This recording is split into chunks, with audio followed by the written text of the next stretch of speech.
Assalamualaikum warahmatullahi wabarakatuh. Halo semuanya, apa kabar? Semoga kita semua selalu diberikan kesehatan.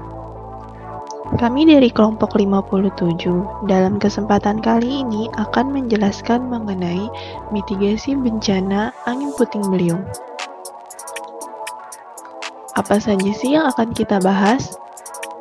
Yang pertama yaitu pengertian mitigasi bencana.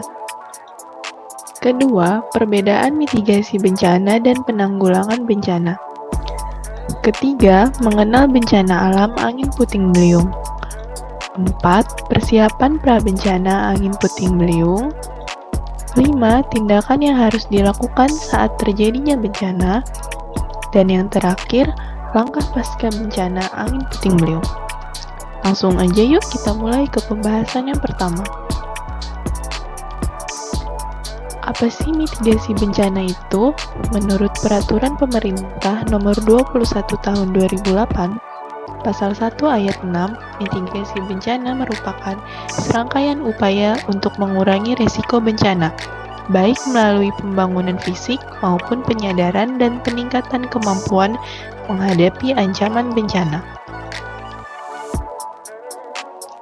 Perbedaan mitigasi dan penanggulangan bencana.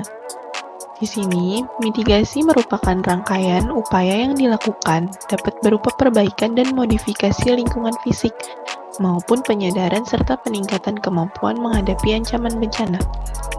Sedangkan penanggulangan bencana yaitu upaya yang dilakukan saat bencana terjadi. Dan dapat kita garis bawahi bahwa mitigasi bencana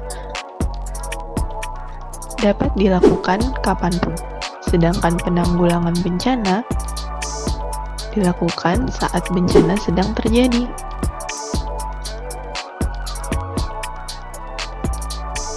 Lalu, apa itu angin puting beliung? Di daerah Sumatera, angin ini disebut juga dengan angin bahorok, yaitu angin yang berputar dengan kecepatan lebih dari 63 km per jam, bergerak secara garis lurus dengan lama kejadian maksimum 5 menit. Angin ini dapat menghancurkan apa saja yang diterjangnya, karena dengan pusarannya, benda yang dilewati terangkat dan terlempar. Di sini ada contoh gambarnya saat kejadian angin puting beliung melanda. Hampir semua tempat di Indonesia rawan terhadap angin ini. Namun yang paling sering terjadi di wilayah Nusa Tenggara, Sulawesi, dan Sumatera.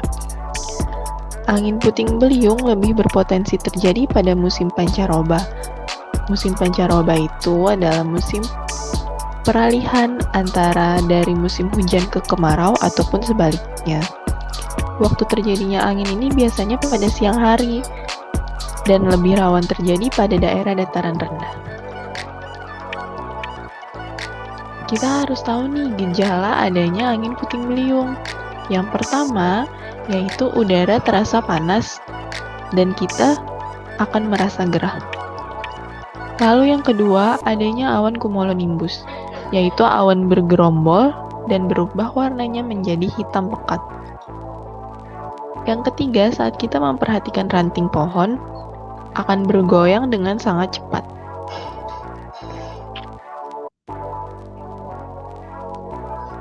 Tahapan sebelum bencana, apa aja sih yang harus kita ketahui? Yang pertama yaitu sosialisasi. Sosialisasi akan membuat masyarakat lebih paham apa yang harus dilakukan saat bencana terjadi. Yang kedua yaitu kita harus mengupdate informasi cuaca terkini di daerah sekitar kita. Yang ketiga, kita juga harus mengetahui peta rawan bencana agar kita bisa tahu nih daerah di sekitar kita yang aman itu di mana aja. Dan yang terakhir, ranting pohon. Kita harus siap siaga akan ranting pohon besar yang berpotensi tumbang dan membahayakan. Oleh karena itu, sebaiknya ranting-ranting pohon besar segera ditebang.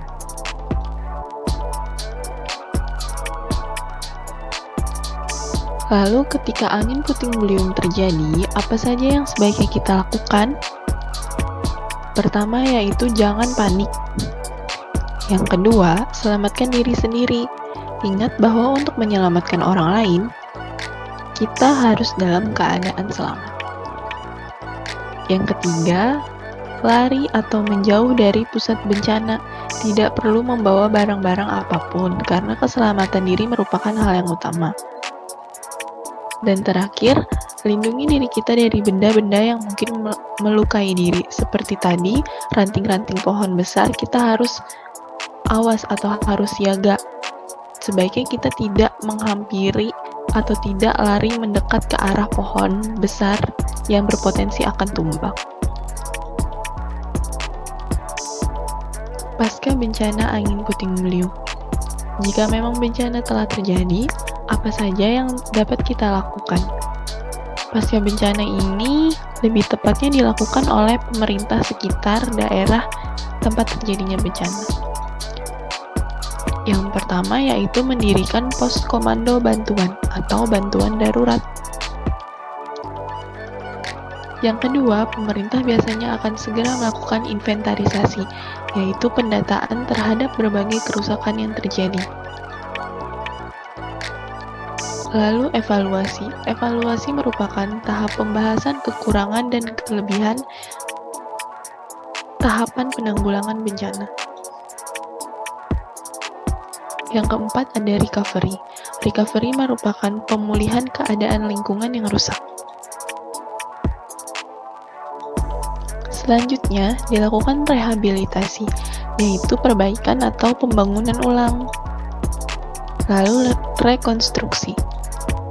Rekonstruksi merupakan program jangka menengah dan panjang pada proses pembangunan kembali atas bencana yang telah terjadi. Dan selanjutnya atau terakhir dilakukan pemantauan. Pemantauan ini dapat dilakukan agar tidak terulang kejadian yang sama atau kita dapat lebih awas terhadap kejadian-kejadian serupa yang akan terjadi dan kita akan lebih siap siaga lagi.